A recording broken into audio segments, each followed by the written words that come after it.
Entirely too much time has been spent putting together this sketchy big block engine and getting it set up in my Firebird, as you have probably seen. One challenge was the alternator mount. The first one didn't fit because it ran into the upper control arm. This got me thinking, which is frequently quite dangerous, and took me back to a conversation I had with a shop aide while standing underneath this very car on a community college lift. I mentioned that I wanted to change the ride height, but nobody seemed to make lift spindles for F-body cars, so I was wondering if ones made for an S10 would fit. He looked at me funny for a second before saying, "Oh, you mean drop spindles? You want to lower the car?" I said, "No, I want to lift it so it isn't so low to the ground." He laughed and mocked the idea before walking away shaking his head. That reaction stuck with me and shut down the idea altogether. A few months later, I put on taller tires for a bit of extra height, and I really liked the result. A year after that, I went with a more typical classic car tire size, which definitely handled and gripped better, but lowered the car a bit and was never quite the look I wanted. Fast forward to the alternator bracket hitting the control arm, and everything just spiraled. I thought, well, I could put on an aftermarket control arm that's smaller, and if I do that I could get an adjustable arm, and if I do that there really isn't any reason I couldn't make an S10 spindle fit. It ended up making more sense to go with an altogether different set of accessory mounts to fix clearance concerns, but that bad idea wall I had constructed around the spindle swap plans had been cracked and only crumbled from there until, suddenly, these were on the workbench. After measuring the 3-inch lift spindles and comparing them to the ones on the car, it seemed like there were only a few differences and maybe it wasn't the craziest idea after all. Well, it's still not a rational idea, but there is just something about tall cars that speaks to me. So, after looking the spindles over, I decided, what the hell, why not? Let's lift this thing. Why lift spindles, though? Well, they'll allow for more height than a spring swap or spacers would, while maintaining near stock suspension geometry and giving the front end great ground clearance. We'll also be keeping the factory suspension mounting points, which is very important since I'm going into this build knowing full well that it may just be a phase and I may not end up liking the outcome, so all changes should be reversible. Since this was my first project car, it's gone through all sorts of phases and I have learned so much by poking and prodding it. This experiment is no different. To start things off, we're just going to have to start taking the car apart and see exactly how different the spindles are. With the car up in the air, we'll start disassembly by spinning off the driver's side front wheel, and then removing the nuts holding the top of the shock absorber to the frame. Then we can shimmy a socket inside of the spring and remove the 2 bolts holding the shock to the lower control arm. With all the fasteners removed, it drops right out, and we'll move on to the brake caliper bolts. Over the years, almost everything on this car has been taken apart and put back together at least once, so fortunately, most of it is coming apart easily. With the caliper hung off to the side, we'll pop off the bearing dust cap, pull out the cotter pin, and remove the nut. Then we'll hold in the outer bearing and slide the entire rotor assembly off of the spindle. With that cleaned up a bit, off comes the brake dust shield, and to help us articulate the suspension, we'll remove the sway bar end link. Following that, out comes the tie rod and cotter pin, which will let us loosen the nut, and use a ball joint separator tool to free it from the steering arm. Oi, there it is. After that, the stud just wanted to spin when trying to loosen the nut, so we'll apply some downward pressure to hold it still. Next up is the cotter pin and nut for the lower ball joint, which we will loosen but leave in place, and do the same for the upper. We'll start going at it with the hammer, which knocks loose the upper ball joint pretty easily, but the lower isn't having any of it. So out comes the pickle fork to deal with that. Now, the only things holding that spring in there are the partially threaded ball joint nuts, so I decided to employ a spring compressor to help us out. It's definitely not necessary, but it might make it easier to get everything together. We'll also loosely chain the spring to the arm to limit its travel just in case it decides to go flying. We'll tighten the compressor until the spring is loose in its seat, support the lower control arm with the floor jack, and fully remove the ball joint nuts. Then we can lower that down, which gives us plenty of room to remove the spindle from the car. Over on the bench, we'll measure it up, and with those numbers, we can compare and contrast with the S10 lift spindle, as well as a stock two-wheel drive S10 spindle that also had its measurements taken. Now, I'm not going to guarantee the accuracy of these numbers, and they don't tell the full story, but the similarities are looking pretty promising. So it seems like some test fitting is in order. The Firebird rotor fits over the S10 spindle, but the Bird's outer bearing has a smaller inner diameter, so it's not gonna fit. Though, you know what does? This washer. Perfect. Who needs birds when you just have oversized washers? Obviously you wouldn't want to drive it around like that, but for this test, it'll do just fine. The first thing we'll do is drop the assembly into the wheel because I was pretty concerned it wasn't going to fit. Nope. Son of a bitch. Despite being close, the spindle's not actually touching the wheel, but it sure is up against the sidewall of the tire. And you could barely slip a piece of paper between it and the wheel weights. Alright, so just stack some washers in there. To figure out what it would take to clear, we'll put a few washers on there and try again. This got the spindle just off of the tire and gave plenty of clearance to the wheel. I still don't feel super comfortable with this, but I was planning on changing the tire size anyway so we could go with something a little bit skinnier. Regardless, it seems like in order to keep the snowflakes, we'll need at least a 1/4 of an inch wheel spacer.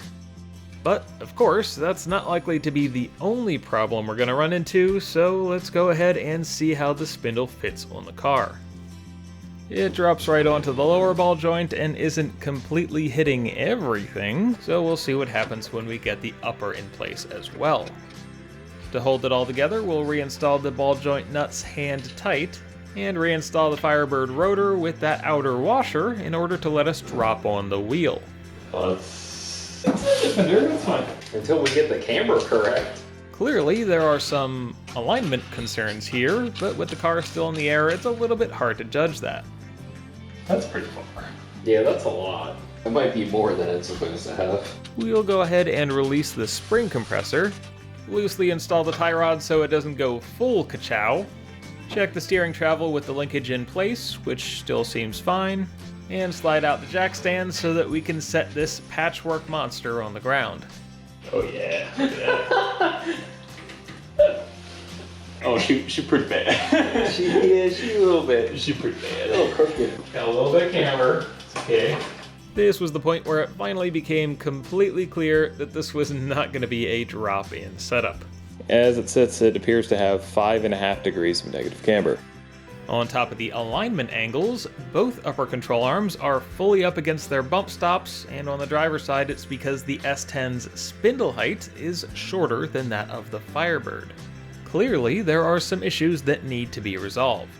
But after all this time of having that silly S10 lift spindle idea in my head, it's time to make a decision as to whether or not we're going to go through with this project. The lift spindles give us a good starting point, but there are still a lot of details we would have to work out. The way I see it, just like every other change this car has gone through over the years, this is a good excuse to try something new and surely learn a few things along the way. The first issue we're going to be addressing is one we haven't actually talked about yet and is on the spindles themselves, so we'll have to retrieve the one we installed on the car. The suspension ball joints and steering tie rod end all seat in the knuckle with a tapered connection. And while we're fortunate in that the S10 and Firebird share common stud diameters, the angles of the tapers don't match. We can be sure of this by taking a few measurements and calculating the taper angle, which comes out to 7 degrees or 1.5 inches per foot. This is one of GM's 2 commonly used tapers, and of course the Firebird uses the other. 2 inches per foot, also known as 10 degrees.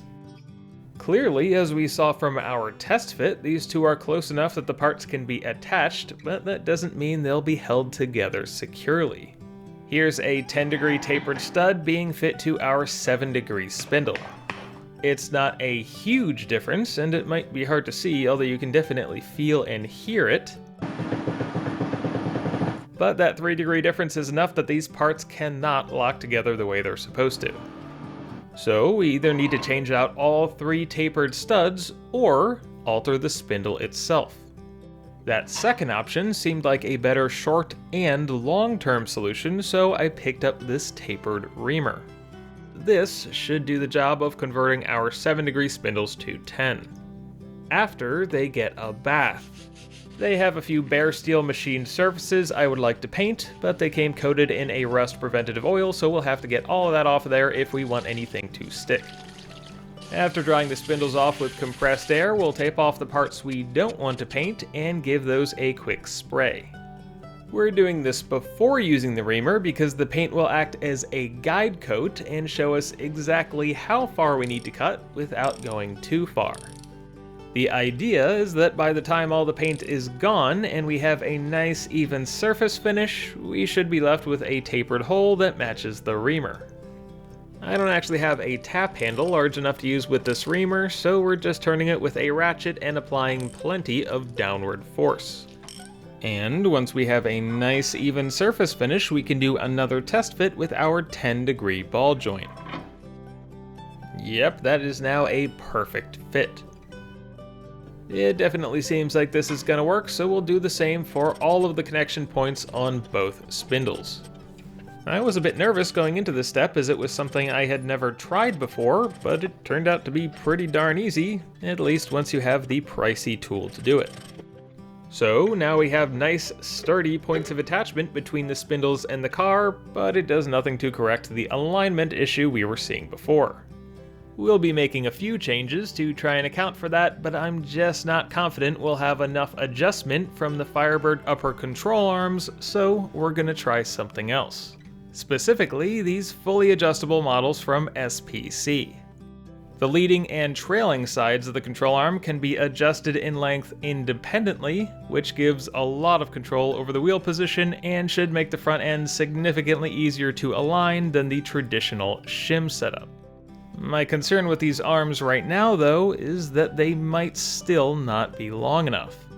This kit comes with a 4 and 5 inch sleeve, and they also offer an aluminum 6 inch as well as a steel 8 and 9 inch.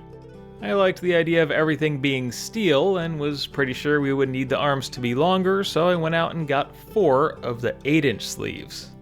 These are definitely too long, but what we can do is cut them shorter. I really had no idea what the car was going to end up needing, so this seemed like the most modular approach. The only hiccup here is that the threads only go 2 inches into the sleeves, so as we cut them shorter, we'll have to keep tapping more threads. But we can definitely handle that, so we'll go ahead and start cutting, making sure we're doing it on the right-hand thread side of the sleeves. We'll use the sander to clean up and square off the ends, and a step bit to deburr the inner diameter before we start tapping. The threads need to be at least 2 inches deep, so we'll make sure they go just a bit beyond that. Once we're done threading all 4, we'll scuff up the outsides and paint them black. These modified sleeves give us somewhere to start from, and if we're really lucky, I guess the length correctly on the first try. One thing I don't like about the steel sleeves is that they're not a hex, it's just round with some knurling on one end. And when there's a little bit of weight on it, like the load from the spring, it might be a bit difficult to turn these. But we won't know how much of a problem that is until we actually have the arms assembled and on the car. To start working towards that, we'll give the threads a thorough coating of anti-seize and spin on the longer sleeves. The welded side of the ball joint plate and longer arm face forward, so this is the driver's side upper arm we're assembling. And with the longer sleeves, 9.5 inches is no longer the maximum adjustment, it is now the minimum. Hopefully that's the range we're going to need, but we're still not done complicating this by adding in more aftermarket parts. This is the ball joint that we tested in the spindle earlier, and you may have noticed that it's not exactly a standard replacement. QA1 lists this as 1 inch longer than stock, although for my measurements it's more like 1 3/8 inches compared to the old upper ball joint on this car. That's crucial for us because it negates the difference in height between the taller Firebird and shorter S10 spindle. That's the main thing that was throwing our camber so far out of whack on that test fit, and the extra length should help make up for anything we may have lost while changing the tapers. These ball joints also feature tension adjustment and are rebuildable, but the height is the real reason I went for them. But what these ball joints don't come with are any kind of a boot.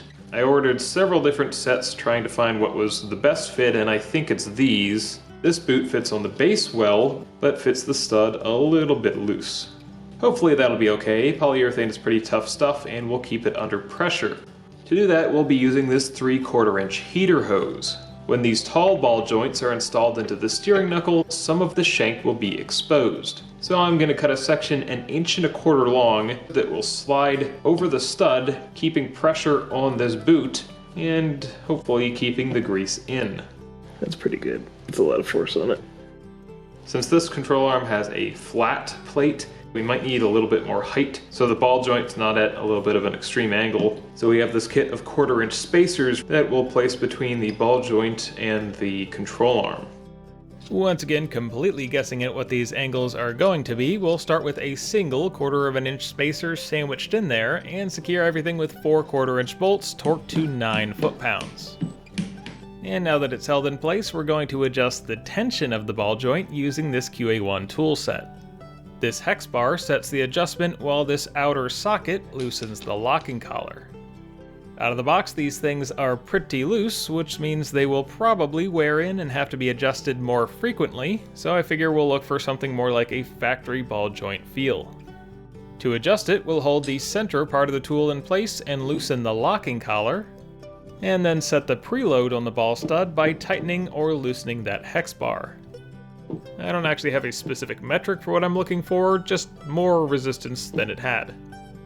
Once that feels about right, we'll hold the central part of the tool in place and torque the locking collar to 25 foot-pounds. We'll also hook up to the Zerk fitting and go ahead and add some grease to the ball joint to make sure that is all working correctly and that we're not going to add too much tension. That all seems to check out, so we'll drop the boot and boot spacer in place and complete that entire assembly procedure for the passenger side control arm. And with that, I think it's about time that we remove the factory upper control arm from the car. These are held to the frame with a pair of 1/2 inch bolts running through the arm's cross shaft. With the fasteners loosened, we can slide the assembly away from its bracket and remove the alignment shims. These are how the factory setup can be adjusted, but we shouldn't need any going forward as we can make changes to the control arm itself. A pry bar will help us work the arm up and down and pull those mounting bolts out of their bracket. Then we can fully unthread them and remove everything from the car. The center of the cross shaft to the center of the ball joint is 9 1/4 on the old one, and our adjustable one is currently set to about 10 3/4. You can also see the mounting location for the bump stop on the factory arm and how, of course, there's nothing like that on the SPC. Side note, when I got it, all the rubber in the car had been destroyed, and I replaced these. Despite my best efforts, I couldn't actually get them all the way installed into the control arms, so they've kind of just been hanging on for the last couple of years. Surprisingly, they're still here. They haven't gone anywhere, but we don't need that anymore. The angle of the ball joint plate is definitely different. We have a little bit more of an outward tilt on the original. But if the ball joint angle doesn't end up being what I would like to see, we can always change this plate out on the end for a 20-degree one and try that instead. I had trouble finding information on this before actually buying them, but these are rubber bushings. They're so thin and mostly encapsulated, so they should last a very long time. But we can't tighten them all the way till it's at ride height. I'm going to go ahead and whiz them on with the impact gun till they're almost snug, but not all the way tightened down. And we're going to do the same thing for all of the pivot bolts too. These factory bolts have knurling under the head to kind of lock them into the frame so that you don't need 2 wrenches to adjust your alignment, but we don't need shims anymore. So mostly to give us a tiny bit more engine bay clearance, we're going to go ahead and install standard 1/2 inch bolts facing the other way. These will get washers and lock nuts before being torqued down to 80 foot-pounds.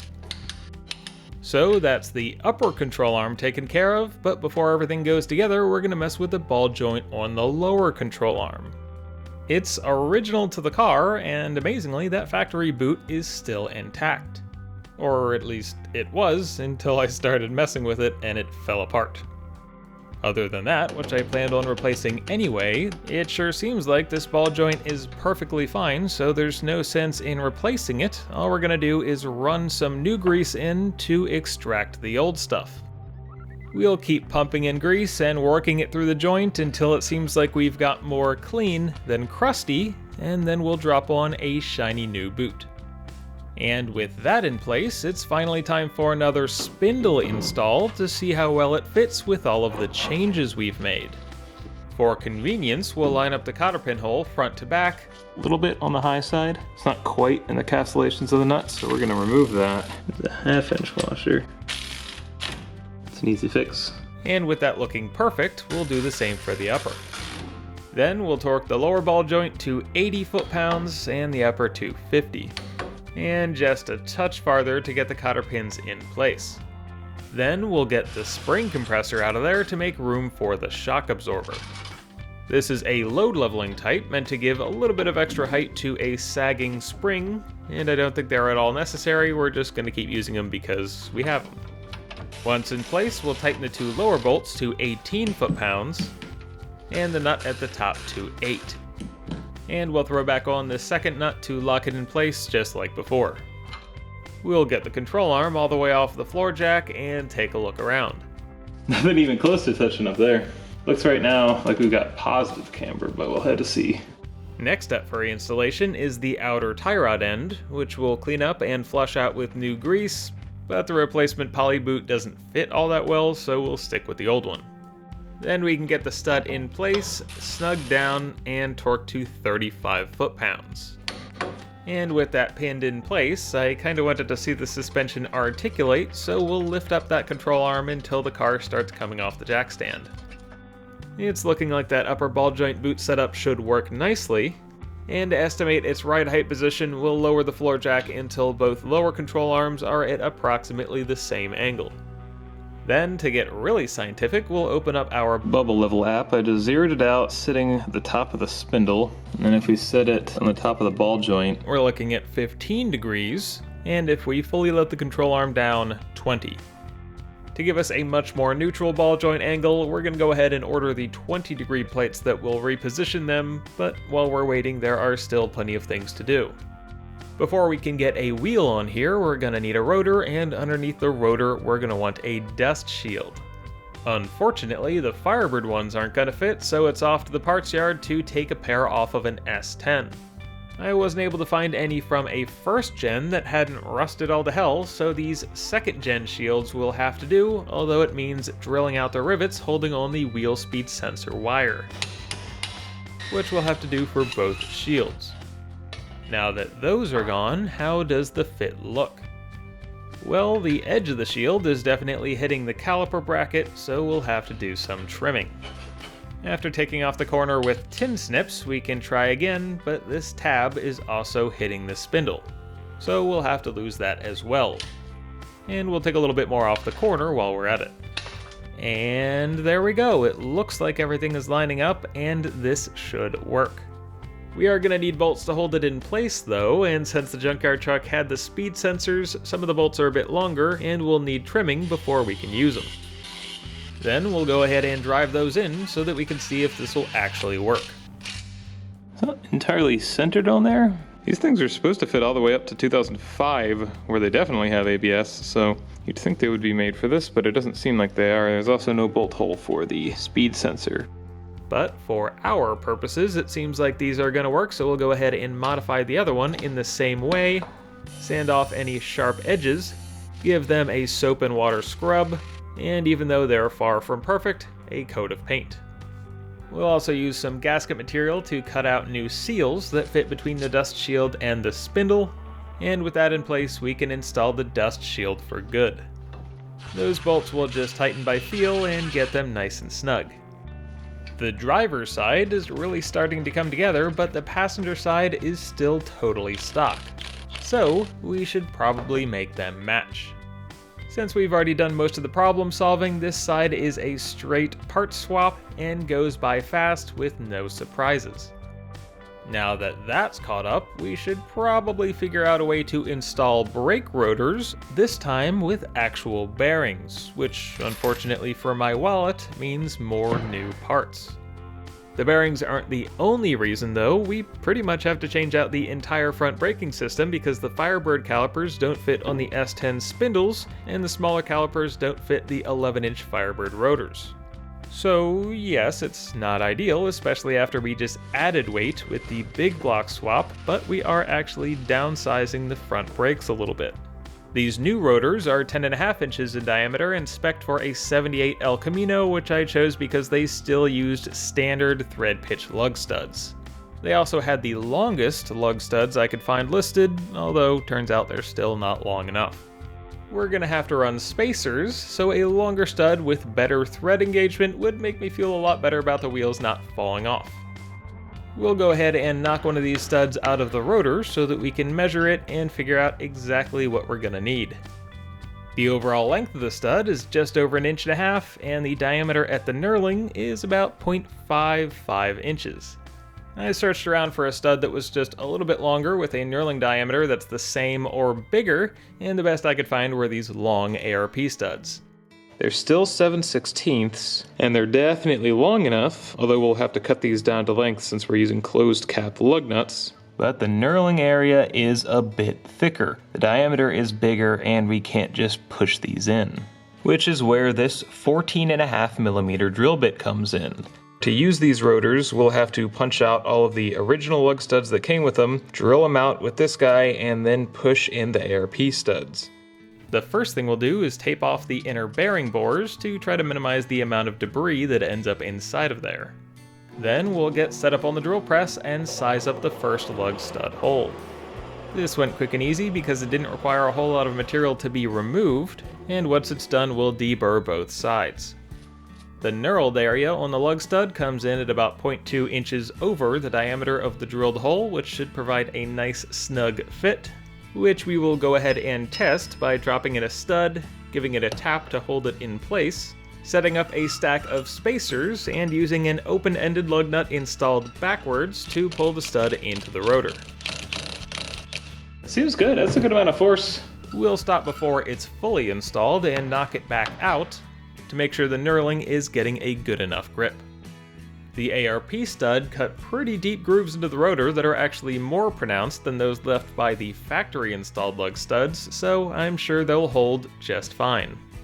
Since it seems like the plan of action is gonna work, we'll go around and knock out all of the other studs, which feels kind of wrong on a brand new part, but here we are. And it's back to the drill press to size up all of their mounting holes. Now we're going to try to figure out how long the lug studs should be. This was made difficult by the fact that I still hadn't decided on the wheel spacer thickness and didn't really want to until we could test fit these rotors on the car. I decided to go with a 2.3 inch overall length, keeping it on the long side so that we can always cut them down later if need be. I tried to be attentive throughout the cutting process and keep the studs as cool as possible because, well, we wouldn't want to damage the heat treat on things that are holding the wheels on the car. I made sure to take my time cutting and dunk the studs in water a few times along the way. Fortunately, the studs didn't seem to hold on to much heat and never got much above 200 degrees. That at least makes me feel a little bit better, so let's get the rest of these cut down to length. We'll give those nice rounded ends on the belt sander, and pretty soon we've got our matching set of 10. All that's left to do is hope that they're the right length and install them into the rotors. We'll put a bit of oil on the knurling of each one and drop them into place with the tap so they stay there. To get them fully seated, a stack of washers here, put a little bit of oil on these threads. We're going to use one of our acorn lug nuts upside down. We're going to impact it down basically until it stops moving. The biggest thing here is not to over-torque any of these, but luckily they all pull into place with no problems, and once we've got studs situated in the other rotor, we can do the same for them. With all that taken care of, we can collect some washers. Each of these stacks is just under half an inch tall to what the wheel spacers that will hopefully fit are going to be. And with that added length, plus the wheel, we'll be able to make sure the lug nuts are going to fit. With those set up inside a wheel, we can drop on the rotor. We'll go ahead and thread on a pair of lug nuts so that we can lift the wheel up and take a look. We'll go ahead and count how many turns it takes to thread a lug nut all the way on. You got about 15 turns out of it, which is a lot of thread engagement. Then we'll pull the rotor back off and see how many turns it takes to bottom it out. I'm gonna call that 18. So it's about 3 turns from bottoming out when it's installed on the wheel. That's maybe a little bit close, but should be fine as long as we end up with a half-inch spacer, though if I find a way to use a thinner one later on, we will have to cut the studs again. If that does become a problem, it's one for future me. Right now we need to work on getting these rotors on the car. And here are all the parts we're going to use. These are actually the spindle washers and nuts from the junkyard S10 that the backing plates came off of. I may have bent one of the old washers while trying to tighten the rotor down to the spindle without a bearing earlier. And we didn't actually take the right side spindle apart, so we're just going to use both the S10 ones, but they're really the same parts. For bearings, we have Timken set 3s and set 6s, and we just have typical wheel seals for the back of the rotors. And since the old ones were actually looking kind of crusty, we went ahead and got some new dust caps. And these come as a set of 5 for some accursed reason. This should be a nice standard assembly, no weird hodgepodge stuff here. And since these rotors come with outer races pre-installed, even if they're not the prettiest ones in the world, we're going to go ahead and use those to keep things simple. We'll flood the bearing bores with brake clean and then blow it all out with compressed air before laying out all of our parts nicely just so I can make a big mess of them. We'll pack the bearings with grease, making sure to get them as full as possible, and goop up the bearing races in the rotor. Then we can install the inner bearing, followed by even more grease and the wheel seal. I couldn't actually find anything that was about the right diameter to help hammer this in, so we're just going to put a shop towel over it to keep out the dirt from the mallet, and tap around in circles until it's fully seated. We'll repeat this process for the second rotor so that that's ready to go as well. Back on the driver's side of the car, we'll get the spindle ready to accept it and slide on the brake rotor. With that fully seated, we can add the outer bearing, even more grease, and top it off with the washer and castle nut. Then we can use a stack of adapters on a 1/4 inch torque wrench to slowly torque that to 12 foot-pounds as we turn it round and round. This is to ensure the bearings are seated, and once it clicks, we'll loosen it up and do it again. Finally, we'll loosen it just as far as we have to install the cotter pin. This will typically be something like 1/12 of a turn. We'll make sure that rotates easily and doesn't have excessive play, then cap it all off. And we're going to use this piece from the ball joint press kit to hammer that on. We'll go back and forth and round in a circle until that is pressed flush. We'll verify one more time that everything feels good, and then we get to do it again. Rotor, bearing, washer, nut, spin and torque, loosen, spin and torque, loosen, cotter pin, cap, done. Of course, it doesn't do a whole lot of good having a brake rotor unless you've got something to clamp down on it. So we picked up this pair of remanufactured calipers and regular old ceramic brake pads for just that purpose. This is all spec'd as being for the El Camino that those rotors came on. I've never had coated calipers before, so I'm curious what this stuff is like. It kind of looks like a dull gray paint, but it's definitely something else because it's really slippery. It feels like you have grease on your hands or something, but currently, remarkably, I don't. Once I'm done being weirded out by that, we'll test fit the brake pads, which seem correct, and slide the driver's side caliper into place on the spindle. We're not going to worry about the brake pads or hydraulics just yet, we'll be sorting that stuff out later. For now, we just need to make sure everything fits. And once we've got the passenger side caliper in place, it is finally time to put the wheels on the front and see how it sits. Although first, we'll have to lift the car up a bit more to make enough room. The first step of any good wheel install is to put on all of your washers. To make this even better, we have 2 kinds because the small ones are actually a little too small for the base of these lug studs. Once those are all in place, we can stack on the wheel, install the lug nuts, and spin them all down. There's definitely a long way for them to go. Once those are reasonably tight, we'll make sure the bearings feel good and double check our clearance. I got so caught up with everything else, I forgot that I was going to round off the corner of the steering knuckle. That's still uncomfortably close, but good enough for now, just like the setup on the passenger side. More or less ran out of washers, so we're just going to put 4 lug nuts on this. Once the wheel is up on the car and tight, it is finally time to set the front end of this thing fully on its suspension. The alignment is questionable. Yeah, that's not gonna settle out. Last time we set it down, I had some negative camber. This time, I may have overcompensated a wee bit there. I'm gonna go ahead and jack that back up and try to shorten these sleeves. Maybe like just as far as they can go on the control arms. Shoot. Right back up in the air it goes, and we'll see if there's enough suspension adjustment in those upper control arms to actually get it where it needs to be. Just gonna crank these down all the way, and we'll see what happens. The wheel is moving a lot, which is a good sign, but those round sleeves do get pretty difficult to turn once it's more upright. Eventually, we do manage to get that set pretty much as short as it'll go, and we'll do the same for the passenger side. Then it's back on the ground to see how close we are. Still pretty positive shit. Still got a little bit of positive camber, and the adjustment's pretty much maxed out. So we're gonna be cutting those sleeves again.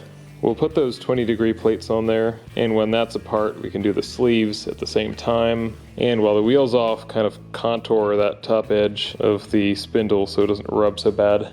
We'll also check out the steering. I don't actually know if they turn less far, but I think they turn enough that we won't have the world's worst turning radius at least. We can also kind of check for tire clearance, even though the wheels aren't exactly aligned right now. We've got about 1 inch to the back on the driver's side and 1/2 inch passenger, which we can gently massage for even more room. That'll have to do for now, and we certainly aren't done with the front of the car, but what we haven't even started on is the back. And before we mess with it, let's check on the location of the axle. At the bottom of the fender, it's almost exactly 2 inches. The rear is actually closer. It's about 1 5/8 inches. This little bit of axle setback is good news because raising the suspension is going to move everything forward. With the body of the car up on jack stands, we can let the axle hang down, which makes one of the car's problems plainly obvious. There's almost no down travel. It did ride pretty rough when unloaded, and this is probably one of the big reasons why. These coil spring helper shocks certainly weren't helping that either, and I always suspected they were a bit short, so we'll go ahead and disconnect them to see how much travel that adds. And with the lower half of the bushing removed, we'll do the same on the passenger side. It's not just the shocks. So what about the sway bar? We'll remove the pinch bolt holding the lower end of the link to the bar itself, and then spread the clamp open enough to slide it sideways off of the bushing. And now that one side's disconnected, we'll have to do the same for the other. So how much down travel do we have now? At full droop, the bar was hitting the cover, so disconnecting it got us a little farther, but it seems like we're about maxed out on leaf spring arch. These packs were installed back in 2016 after finding a broken leaf on the factory ones, and I think they're a bit stiffer than what would have come on the car, but obviously not much taller. Despite that, we can see that the now free hanging axle is sitting the tire a little bit farther forward in the wheel well, and the question is, exactly how big of a tire could we possibly put on here? Well, it seems like we've got a good way to check that sitting right outside the garage. Since the wheel bolt pattern is the same, we can pull one of these 31 by 10.5 tires off of the Blazer, and with a bit of spacing to clear the leaf spring, see how it fits on the Firebird. Surprisingly, it actually isn't hitting. It's possible that it wouldn't rub. That's definitely the upper limit of tire size that we could fit on this. It is maybe just a touch too big. With the snowflakes and wheel spacers we're going to end up running, even with a tall tire there should be tons of room between the tires and suspension parts, as well as the body and exhaust, which the old tires did like to make friends with. So we're upgrading this thing, I guess.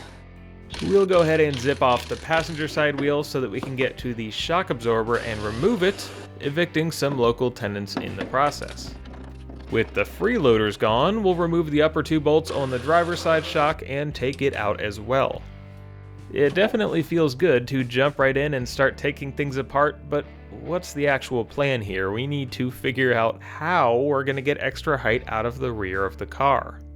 Initially, I considered moving the axle from above the leaf springs to below them, but that seemed a bit excessive and instead came up with a 2-part plan. The first, and easier of the modifications, is simply installing longer shackles between the rear leaf spring eyes and body of the car. Thanks to what I can only assume was a pricing error, I picked up 2 of these sets of adjustable shackles very cheaply, and we'll use them to figure out exactly how long we want the shackles to be. I don't think we'll actually run these on the car. I'd like to make a few design changes and build them a little bit sturdier, but for test fitting these should be perfect. But I'm not sure if those will give us enough lift, and there are some downsides to long shackles, so in addition to them, part 2 of the plan is going to be modifying the spring packs, which is where these Silverado add-a-leaves come in. Typically these are added to a pack, but what we're going to do is take out an existing leaf and switch it out for one of these that has a little bit more thickness and a lot more arch. And in case they need some backup, we've also got these. A bit different, but the same idea, and this set was listed as fitting an S10. We'll start off without them, but it's good to have options available. How much lift is this going to give? I have absolutely no idea. These are supposed to be for about 2 inches of lift, and these are supposed to be for 1.5, but the spring packs they would be mounting in are longer and totally different from the ones on this Firebird anyway. So the only way to figure this out is going to be trial and error, which is my usual go-to. The pack is a little bit thicker than the original one, which is why it has these overly long U-bolts on the outside. From the factory, the inside bolts here would be T-bolts. They kind of hold themselves still in this plate, and you can loosen the nut without them moving. But when replacing the leaf springs and installing the polyurethane pads, we replaced these with bolts. That's because the factory T-bolts were a little bit too short for the taller leaf spring pack. The trick here though is now you have to hold the hex head while loosening the nut, and there's not enough space in this channel to get a wrench on it. Back when installing these, I cut the side out of this 5/8 of an inch socket and used that to hold the head still. Fortunately, I still had it sitting around. We'll start loosening the 4 fasteners in a crisscross pattern to evenly release tension, but for some reason the rear inside bolt was pretty stuck. And it seems that that special little socket didn't so much appreciate the impact gun. Well, there goes that. Fortunately, the bolts had been loosened enough to let us get a 360-degree 12-point socket on there and fully remove them. With all of the fasteners out of the way, the spring plate will drop free of the axle and we can tap loose the U-bolt. Fortunately, the steel brake lines on this car are in good shape, so we should be fine just bending it a bit to get that out of the way. And that about takes care of the driver's side. Let's go ahead and do that all over again. Since my custom socket had exploded, I tried using a pry bar to hold the bolt head still, which kinda worked but was a bit awkward, and ended up jamming a combination wrench sideways against the bolt head, which worked perfectly. Sometimes the right tool for the job is the wrong one used incorrectly. We'll finish removing the spring plate and U-bolt, and now the passenger side of the axle is free as well.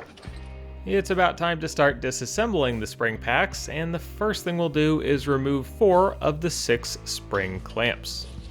These keep the individual leaves in line, and we probably could have gotten away with just bending them, but I decided to go ahead and remove all 4 that were going to be in the way. The clamps are riveted on, so we'll cut off the heads and knock them loose. Once all 4 of those have been taken off, we'll lift the axle off of the passenger side leaf spring and install 2 large clamps on either side of the center bolt. We'll use a pair of locking pliers to hold the round head of it still as we loosen off the nut.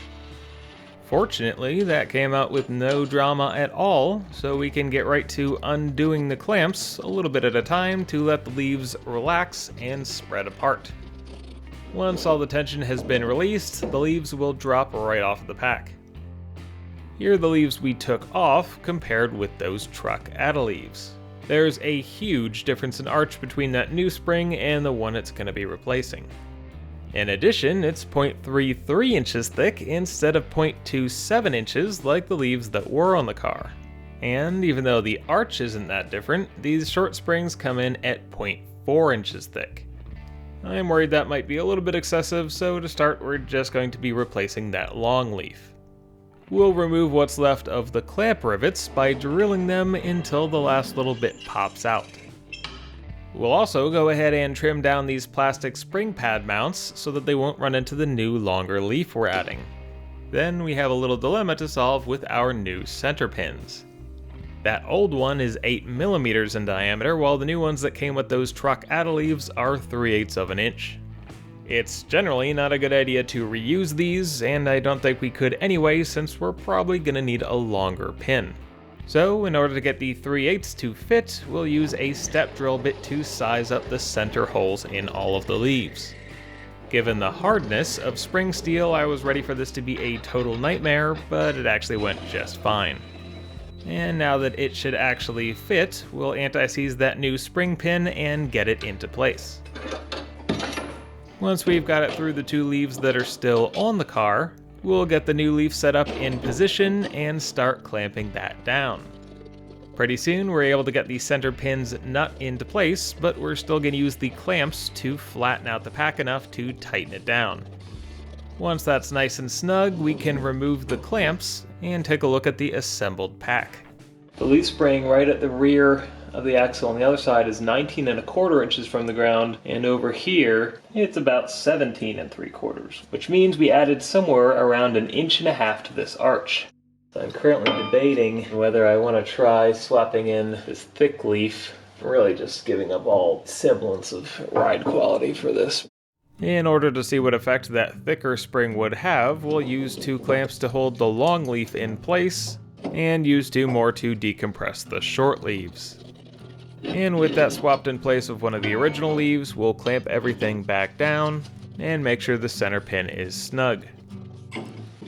Now it's about 17 to the back of that leaf. I think we're going to go with this really stiff one and see how that feels. Probably bad, but you never know until you try.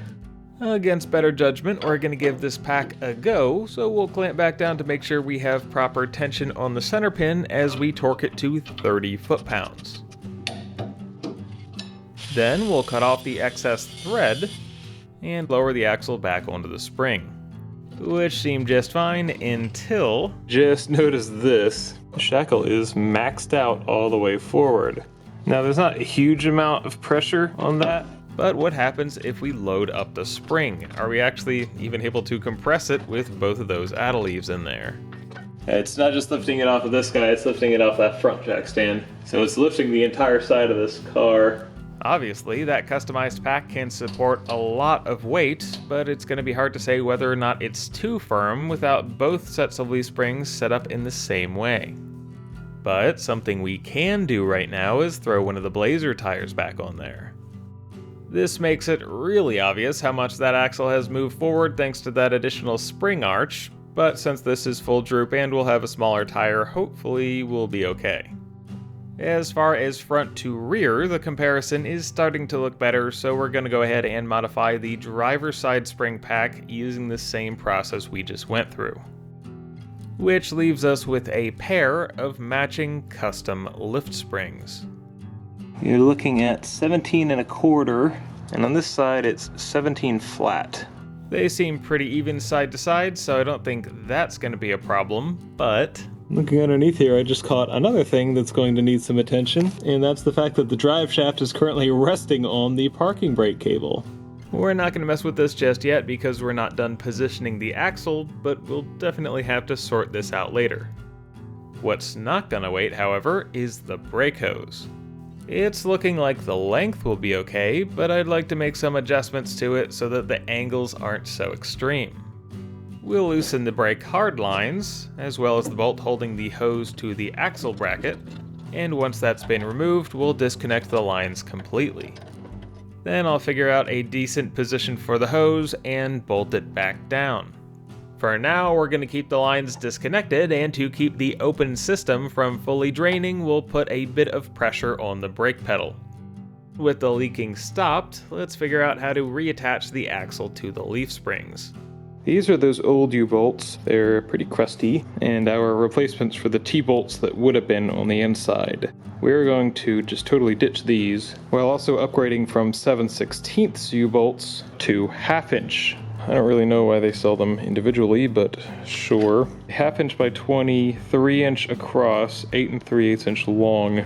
Despite being very similar in size, they are a little bit larger, and we'll have to drill out the U-bolt perches. We'll use a step bit to take those to 9/16, which gives us a little bit of wiggle room. And with the U-bolts fitting on both sides, we'll paint that area just for the heck of it and drop the bolts over the axle.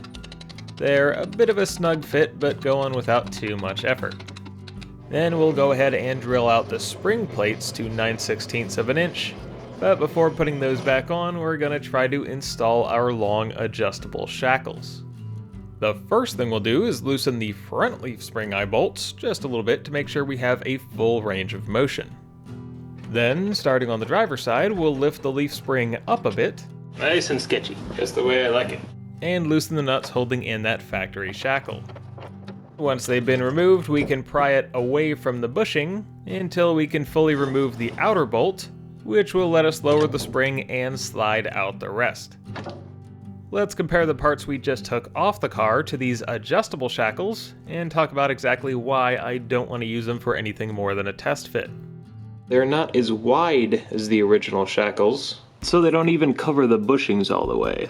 Also, there's no sleeve in these bushings, and that's because of the special carriage bolts used in these shackles. When tightening these down, you're actually tightening against this shoulder, and they have a big old square under the head to hold them still, which these aftermarket links have no provision for, and the holes are drilled too large to use that shoulder on the carriage bolts. For now, we'll attach those to the car with standard 1/2 inch hardware, which will work just fine so long as we're not driving around like that. Once both links are relatively secure, we'll take a look at the new height of the axle. It's hardly an ideal measurement, but the distance from the ground to the bottom of the leaf spring is now about 14 inches. Depending on how much the suspension actually travels, that's quite a lot. Next, we'll go ahead and reinstall the spring plate and start snugging it down a little bit at a time. We'll be coming back through later to fully torque these at ride height. And of course, we've got to go through all of this again on the passenger side. We'll drill out the spring perches, remove the factory shackle parts, and assemble our adjustable ones on there. Then we'll tap the U-bolts into place, install the spring plate, and snug all of that down. And other than the parking brake being firmly applied by the drive shaft, oh, it's all the way applied. Okay, it's very things are starting to come together. And unless that's a fairly soft suspension, I can say right now that is way too much lift. And as far as centering, we're at about 14 3/4 in the front and 17 in the rear. That's a significant amount of offset, but it will likely be outside of our normal travel range, so hopefully at ride height it'll be much better. The last thing we're going to do right now for the rear suspension is install a new set of spring clips. This is a cheap universal stamped steel style that we'll put on in similar locations to the factory clips. The two halves are placed over the leaves, and then the tabs can be bent down to hold them in place. And although these felt okay at the time, I do think I installed them incorrectly. What I think you're supposed to do is put a clamp in the center and bend the tabs outwards instead of inwards. Probably because of this, the clips weren't under enough tension and ended up moving, which means this is something we should readdress later. But at least they are on there well enough to keep the leaves from twisting around. which is definitely important, but right now what I'd really like to do is throw the wheels back on here and actually articulate the suspension. We'll lift up the rear axle until it just starts to pick the car up off of the jack stands, which indicates those leaf springs are carrying a fair bit of load. That's not that bad. With all those changes, I was afraid we wouldn't see any movement from the leaf springs, so even a little bit is a good sign.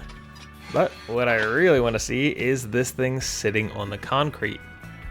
It's definitely very tall. And I still don't have the right control arm parts for the front, but I do want to set this thing down and look at it. So we'll lower the front, getting all 4 tires back on the ground. And yeah, that's looking pretty lifted. But how tall is it compared to before? 32 and a quarter, 33 and a half, 35 and a quarter, 36 and a quarter. I'm sure there's more settling left to do, but that's more than 3 inches in the front and 5 in the back. I do think the back has ended up a bit on the tall side, but it is something we could change later, and to avoid spending even more time on all this, I think we're just going to leave it as is for now. Just pushing on the back of the car, it feels a bit stiff, but not totally insane at least. Also, very good news, the parking brake is no longer set. I was staring at this centering for a while. It's actually only about 1/4 of an inch off right now. The front gap is about 1 3/4 inches, and the rear is about 2 inches. And the looks aside, I'm actually pretty happy with the current body height. The roof line is still chest level, and the fender is about waist level. Even on these tires, it's tall enough that I could slide underneath there on the floor if I had to get to something. In fact, let's go ahead and do that right now and try to measure the driveline angle. This was zeroed at the transmission, and this isn't perfect, but it looks like we have right about 2 degrees at the rear diff, which is actually exactly what we want to see. We shouldn't have to do anything at all for that. Which is great news, and I think the last thing we'll do is pile up some weight in the trunk to maybe help the rear springs settle in, hoping that the back of the car will drop a bit farther. But until then, if it does happen at all, this is pretty much how the car is going to look. It was always going to be a trade-off between the handling ability of a low-slung car and the maneuverability and accessibility of an average height truck, and I feel like this is pretty much right where I wanted it. There are still a ton of small things to figure out and a few parts we need to make, but overall, this is the proof of concept. You know, the one I got laughed at for having in my head 9 years ago. Looking at it now, was that laughter misplaced? No, it hardly seems like it. Even sitting in the garage, everyone who has seen the car immediately does a double take. It looks like the Firebird's on jack stands, but no, it's actually on the ground for once. And upon realizing that, they'd laugh. But not the same kind I had heard before. This thing is edging towards Hot Wheels territory, where anybody can look at it and know, wow, that's weird. There are already tons of gorgeous restored Trans Ams in the world, so why should I try to compete with any of those? This video has been weighing on me since making these modifications, and it's because I know some people won't like these changes, but you know, that's okay. You want to see a slammed Firebird scraping the ground, find a car, and start working. A tubbed Pro Street car with steamroller tires? Build it. A resto mod that makes a perfect daily driver? Make it happen. Create something for you, that brings you joy, that makes you smile or laugh.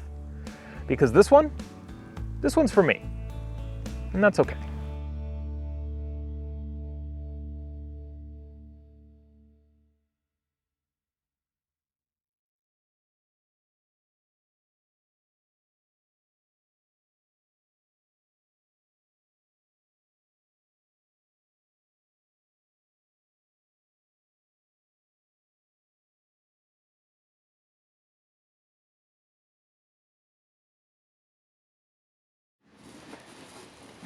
Oh, wait.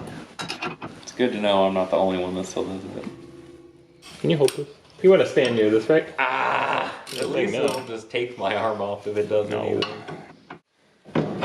Ooh. Taste the nougat. 0 out of 10 would not recommend. 0 out of 10 would not knock over. Who are you, Sean? Nope. That's awful. Of course you can't hold it still while you tighten a lock nut with the impact gun. Who would even try that? Lift up. So this one just drop in. Ooh. Ooh. Ow, ow, ow. Had a jack. I would be putting that here. So that. And bam. I'm way too tired for this.